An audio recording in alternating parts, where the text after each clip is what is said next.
created something that removes the scar tissue and reduces the scar tissue, that enables your body to lengthen and stretch. I cannot touch my toes. Can you? Yes. Can you? Yeah. So you're much more flexible, but that's not even what he's talking about, right? So your fascia is looser. You don't have this whole tightness around your muscles. There's a difference, because as a diabetic, every morning you gotta stretch.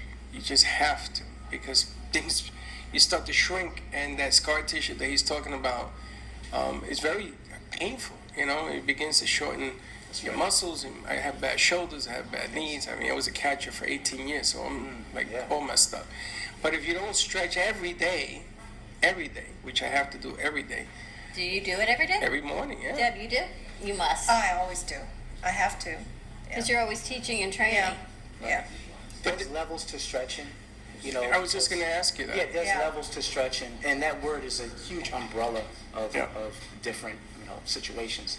However, you cannot stretch your muscle. This is a fact, science. You cannot stretch your muscle without a myofascial release component, without using a foam roller or some kind of active release, something to reduce the scar tissue and the scarring on the dense fascia, and that will enable your muscle to lengthen. Those foam rollers are so painful. When you're in so much pain that you actually have to use the foam roller, you want to die.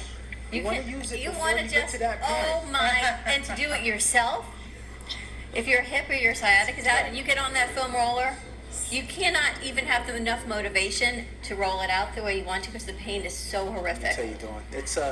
That's a mental thing. That's a psychological thing. It's called cognitive emotive dissonance. That means when something that's happening that's the right thing to do, however it feels wrong. It's like going to another country and driving on the other side of the road. It's the right thing to do, however it goes against your belief system. So it feels wrong, it's weird, and that feeling is the cognitive dissonance. And that's what we get when we foam roll. Because I'll give you a quick example.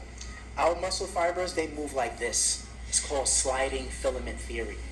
Whenever you move any muscle in your body, skeletal muscle, it glides and slides like this. The pain that you're experiencing or the discomfort is because your muscle fibers are knotted up. Holy smokes. Holding it on top of that. You can actually feel knots. Is that what it is? The adhesions, yes, because it's just getting shorter, just from repetitive movements.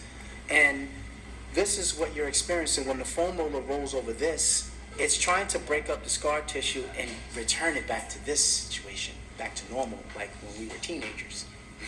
It's pretty much the fountain of youth.